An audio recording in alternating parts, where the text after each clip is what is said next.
இரட்டை இலை சின்னத்தை யாராலும் கைப்பற்ற முடியாது என அதிமுக துணை பொதுச் செயலாளர் டிடிவி தினகரன் உறுதிபட தெரிவித்துள்ளார். திருவண்ணாமலையில் ஜெயலலிதாவின் பிறந்தநாள் நலத்திட்ட உதவிகள் வழங்கும் விழாவில் டிடிவி தினகரன் கலந்து கொண்டார். பின்னர் செய்தியாளர்களிடம் பேசிய அவர், சட்டமன்ற உறுப்பினர்கள், நாடாளுமன்ற உறுப்பினர்கள், கட்சியின் செயற்குழு உறுப்பினர்களின் ஆதரவு தங்களுக்கு இருப்பதாக கூறினார். எனவே இரட்டை இலை சின்னத்தை யாராலும் கைப்பற்ற முடியாது என தெரிவித்த டிடிவி தினகரன், ஆர்கே நகர் தொகுதி இடைத்தேர்தலில் இரட்டை இலை சின்னத்தில் போட்டியிடுவேன் எனவும் உறுதிபட தெரிவித்தார்.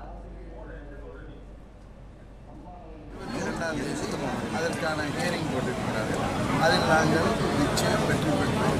இரட்டை இலை சின்னம்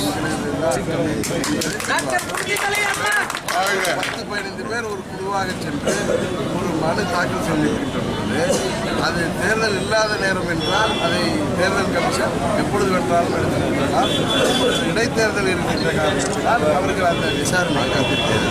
அதில் எங்களிடம் 90% மேல் சட்டமன்ற உறுப்பினர்களும் பாராளுமன்ற உறுப்பினர்களும் கழக பொதுக்குழு செயல்படுத்தினால் எங்களுக்கு இரட்டை இலை தொடர்ந்து இதில் யாருக்கும் எந்தவித குழப்பமும்